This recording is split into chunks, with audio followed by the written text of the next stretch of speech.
Un récit qui glace le sang. Ce mardi 14 février, 4 jours après l'effroyable accident de la route causé par Pierre Palmade, Maître Mourad Batik, l'avocat des victimes, a tenu une conférence de presse retransmise par BFM TV.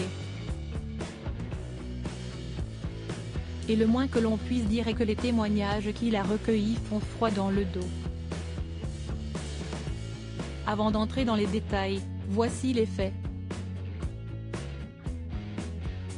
Ce vendredi 10 février, l'humoriste, sous l'emprise de la cocaïne, a causé un terrible carambolage, se déportant sur la voie de gauche et percutant ainsi de plein fouet un autre véhicule. Par son acte, Pierre Palmade a grièvement blessé une femme enceinte d'environ 6 mois, qui a perdu son bébé, un homme de tout juste 40 ans ainsi que fils de ce dernier, qui est toujours dans le coma. Une enquête a été ouverte pour homicide et blessures involontaires par conducteur ayant entraîné une incapacité totale de travail supérieure à 3 mois. L'avocat des victimes a relaté l'horreur des souvenirs de la femme enceinte lors de sa conférence de presse. Maître Mourad Batik est particulièrement revenu sur la femme enceinte, qui a logiquement préféré garder l'anonymat. La passagère a un souvenir traumatique en 3 étapes. Elle se souvient d'abord des phares éblouissants arrivant de pleine face.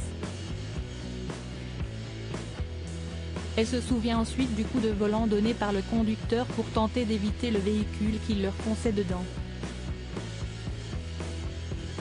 Et elle se souvient ensuite être sortie de la voiture, d'avoir tenté d'aller à l'arrière pour tenter de sauver le passager.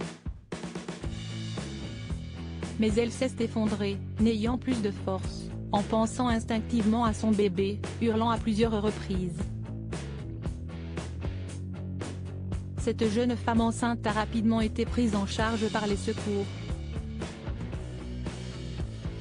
Mais une fois à l'hôpital, situé en région parisienne, le cauchemar ne s'est pas arrêté là. Après avoir passé un scanner, les médecins ont découvert de multiples côtes cassées, des vertèbres abîmées et une entorse au cou, toujours selon l'avocat des victimes.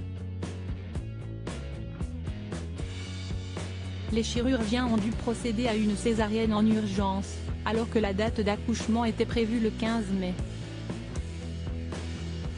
L'horreur absolue.